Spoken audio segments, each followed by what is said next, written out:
ഇനിയെങ്കിലും ഉമ്മക്ക് നിർത്തിക്കൂടെ ഉമ്മ? കല്യാണം കഴിഞ്ഞ അന്ന് നാൾ മൂലം കേൾക്കുന്നേ പണമില്ലാത്ത വീട്ടിൽ നിന്ന് വേണ്ട, പണമില്ലാത്ത വീട്ടിൽ നിന്ന് കെട്ടിക്കൊണ്ട് വന്നേന്ന്. ഇതെല്ലാം അറിഞ്ഞു വെച്ചുകൊണ്ടല്ലേ ഉമ്മാടെ മോനെ കൊണ്ട് എന്നെ കെട്ടിച്ചത്. അന്ന് പണമില്ലെന്ന് അറിയാമായിരുന്നല്ലോ. പിന്നെ എന്തിനാ നിങ്ങളുടെ മോനെ കൊണ്ട് കെട്ടിച്ചത്? എൻ്റെ വീട്ടുകാർ കഴിയുന്നത് ഉമ്മാടെ മോൻ സമ്പാദിക്കുന്ന പണം കൊണ്ടൊന്നുമല്ല എൻ്റെ വീട്ടുകാർ കഴിയുന്നത്.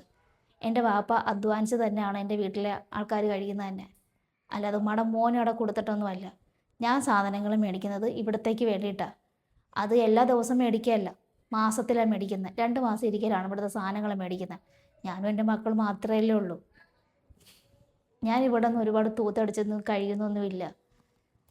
മക്കളുടെ പേരിലും ഉമ്മ വരുമ്പോൾ ആകപ്പാട് വല്ലപ്പോഴൊക്കെ ഉമ്മ 2 ദിവസം അവിടെ നിൽക്കാൻ വരുന്നതാണ്. ഈ ദിവസങ്ങളിൽ തന്നെ ഉമ്മ സന്തോഷമായിട്ട് ഉമ്മ പോയിട്ടുണ്ടോ? പിന്നെ ഞാൻ വീട് മാറിപ്പോയത് അത് എൻ്റെ കുഴപ്പം കൊണ്ടാണോ? ഞങ്ങൾക്ക് അവിടെ സ്വസ്ഥതയും സമാധാനവും ഉമ്മ തരുന്നില്ല.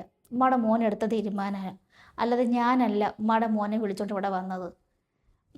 പിന്നെ ആ വീടിനത് ഒരുപാട് അവകാശികളുണ്ടായിരുന്നു. ഇളയ മോനിക്കുള്ള വീടാണെന്ന് നേരത്തെ കൂട്ടി പറഞ്ഞതല്ലേ. പിന്നെ ഞങ്ങൾ അവിടെ കിടന്നിട്ട് ഒരു കാര്യമില്ല. അതുകൊണ്ട് ഞങ്ങൾ വേറെ മാറി വീട് വെച്ച് താമസിക്കുന്നു. ഒന്നിനും ഞങ്ങൾ വരുന്നില്ലല്ലോ. പിന്നെ ഉമ്മ ഇങ്ങനെ വന്നിട്ട് ഉമ്മ സന്തോഷമായിട്ട് 2 ദിവസം നിൽക്കാൻ വരുമ്പോൾ അതേപോലെ ഉമ്മക്ക് നിൽക്കാൻ വയ്യ. ഈ വരുന്ന നാട്ടുകാരോട് പോലും ഉമ്മക്ക് ശത്രുക്കളാക്കി കഴിയുക. ഇന്ന് രാവിലെ അവൾ വന്നപ്പം അവിടുത്തെ കാണിച്ചത് വളരെ മോശമായി പോയിട്ടുണ്ട്.